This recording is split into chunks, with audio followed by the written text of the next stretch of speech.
watch out, watch it! As I stood stock still on the concourse of Glasgow Central Station, no fewer than a dozen people bumped into me. And I'm not difficult to see, am I? Mr. Contest Chair, ladies and gentlemen, it turns out I've become so big and fat that I've developed my own gravity and I'm sucking people in like meteors. My weight problem was further confirmed when I boarded the train. There was one empty seat. It was the middle one in a row of 3. The looks of sheer terror on the faces of the passengers as I lumbered towards that tiny gap told their own story. I had to lose weight. And that's difficult, because it's not even my fault that I'm fat. It's my pal Scotty's. Scotty's one of these little wiry guys that can eat a whole case of lard and not put on a single ounce. But he's fit and he's thin, so I felt obliged to listen to him. And he gave me 3 pieces of advice, delivered in that slightly condescending tone that skinny people reserve for us fatties.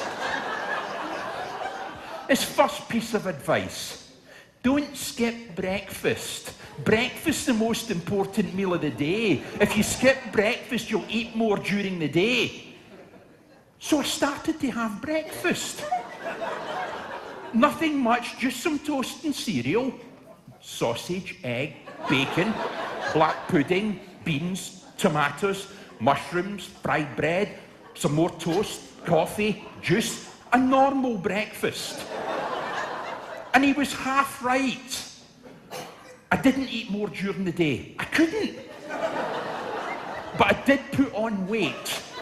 Exactly the amount of weight you would expect from eating a breakfast that I never used to have.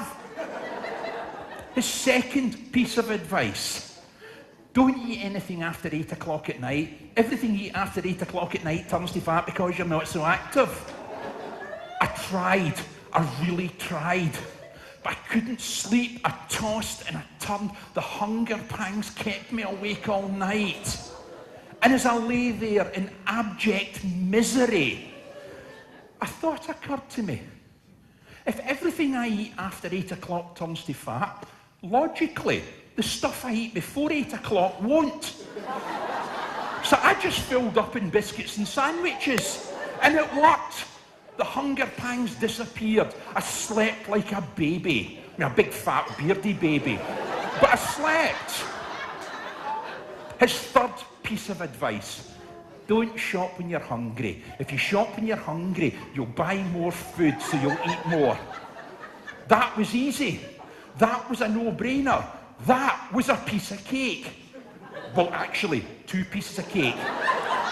Because supermarkets have cafes.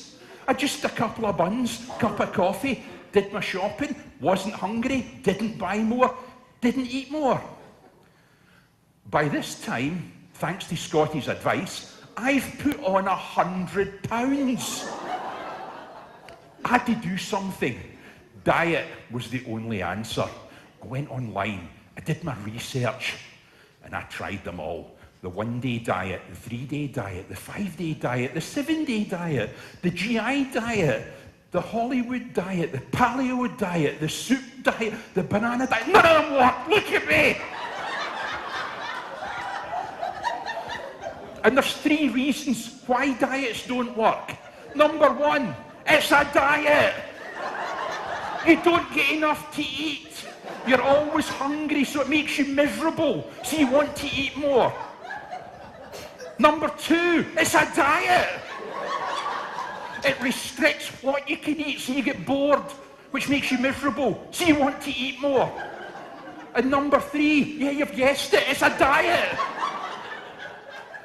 If you deviate from your plan by even a minuscule piece of chocolate, you put on weight, which makes you miserable, and you want to eat more. I ask you, mind you, talking about chocolate, The last diet I tried showed a lot of promise. It was called the popcorn and chocolate diet. That wasn't going to be boring, so problem 2 solved. I could have popcorn and I could have chocolate, the food of the gods. The rest of the diet was devastatingly dull. Just pasta and green leaves.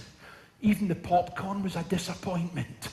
It was this plain, unsalted variety, not that lovely, juicy, toffee-coloured stuff you get at the cinema, but I still had that slab of chocolate to look forward to. I say slab.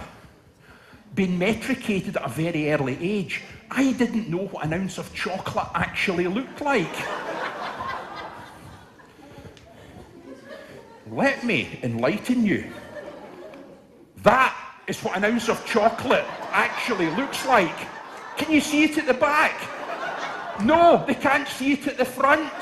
It's almost invisible. A bitter disappointment. But thanks to Scotty's advice and my research, I learned something. Losing weight is easy. All you've got to do is take on board less fuel than you burn. In other words, you either eat less or you exercise more.